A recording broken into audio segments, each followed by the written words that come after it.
Exam library channel. आप लोगों का स्वागत है। आप लोग कैसे हैं? तो आज हम ले आए हैं अनुस्वार और अनुनासिक पार्ट 2। और जिसने भी इसका पार्ट 1 नहीं देखा है वो ज़रूर देख लेगा, क्योंकि पार्ट 1 और पार्ट 2 कहीं ना कहीं एक दूसरे से संबंधित हैं।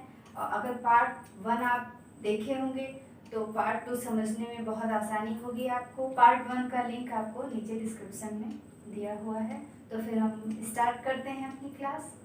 अनुस्वार और अनुनासिक। जो आपका अनुस्वार है और अनुनासिक दोनों का उच्चारण आपके नाक और मुंह के द्वारा होता है। अभी तक मैंने आपको बताया अनुस्वार के बारे में, और अब अनुनासिक के बारे में बताएंगे।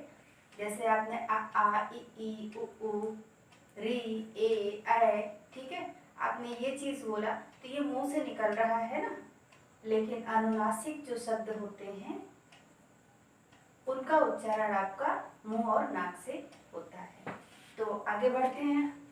तो आपका अनुनासिक ये चीज इसमें भी है कि ऐसे स्वरों का उच्चारण और उच्चारण में लघुता होती है, उच्चारण में लघुता पाई जाती है। अब उदाहरण आप लोग देख लीजिए। आपका जैसे हो गया मुंह, तो मुंह है तो इस पे चंद्र बिंदी लगी हुई है। आपको मुंह ये नाक से उच्चारण हो रहा है। अगर नाक से उच्चारण नहीं करेंगे, ऐसे ही लिखते हैं तो ये गलत माना जाएगा, ठीक है। तो आप आगे देख लीजिए। गाँव में चंद्र बिंदी लगी है, गा पे आ की मात्रा है, वाह है, ठीक है। अब गाँव को गाँव नहीं कह सकते हैं आप, गाँव को गाँव नहीं कह सकते हैं। अगर आपने गाँव कहा तो आपका उच्चारण गलत होगा। तो इस वजह से जब चंद्र बिंदी लगी हुई है तो आप गा जब बोलेंगे तो आपका जो है उच्चारण जो होगा नाक के द्वारा होगा। अब आप देख लीजिए। अब यहाँ हो गया आपका दांत, दा पे आ की मात्रा है और चंद्र बिंदी लगी हुई है, तो आप दांत को दांत नहीं बोल सकते, आपको दांत बोलना है, तभी ये सही माना जाएगा। अब यहाँ आपका आंगन आ गया, ठीक है। अब आ पे चंद्र बिंदी की मात्रा लगी है, उसके बाद गा है, ना है।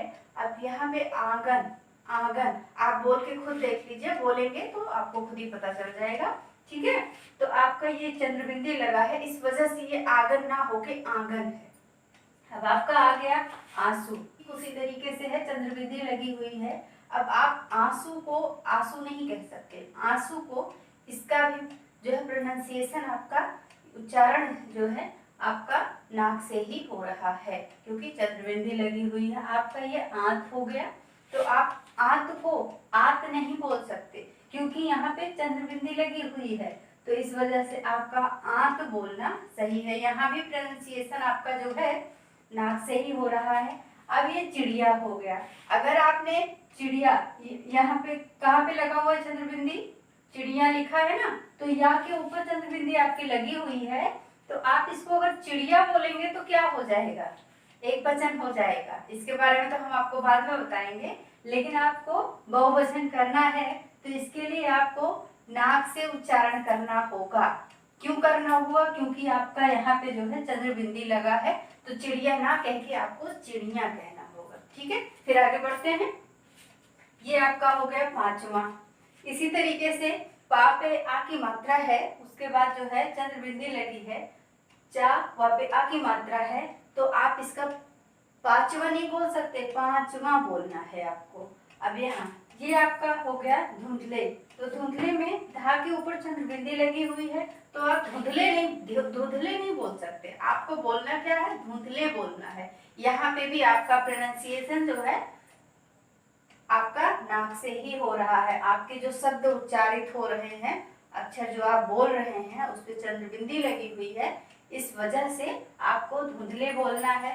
ठीक उसी तरीके से यहाँ क्या लिखा हुआ है, पूछ लिखा हुआ है, पूछ नहीं लिखा है, पूछ लिखा है।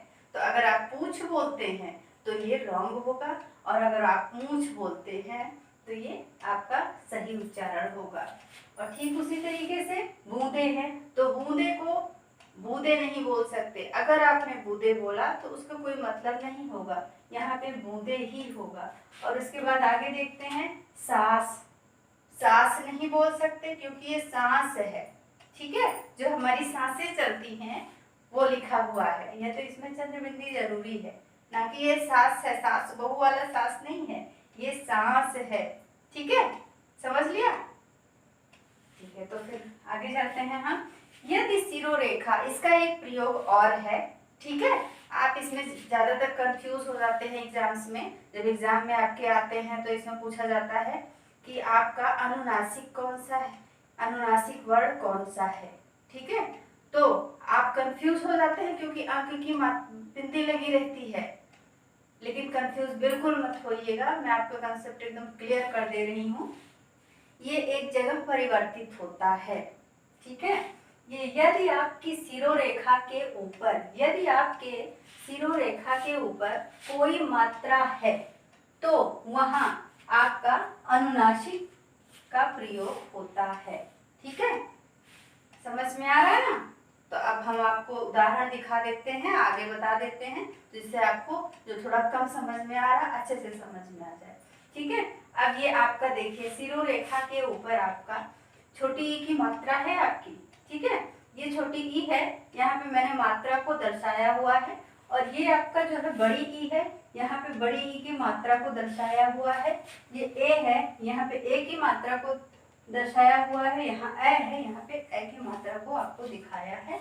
और यहाँ ओ है तो ओ की मात्रा है, यहाँ औ है तो ये औ की मात्रा है। सिरोरेखा के ऊपर अगर कोई भी मात्रा लगी हुई है, अगर किसी भी मात्रा का प्रयोग है तो वो अनुस्वार नहीं होगा, वो अनुनासिक होगा। ठीक है, अब आपका उदाहरण ये है क्यों।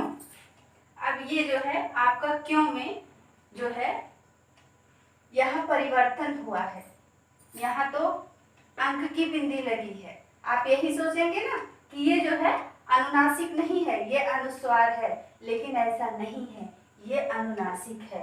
बस इसका रूप परिवर्तन हो गया है क्योंकि सिरोरेखा के ऊपर आपका मात्रा लगा हुआ है, क्यों है। उसी तरीके से आपका है पे ऐ की मात्रा और आपका अंक की बिंदी लगी हुई है।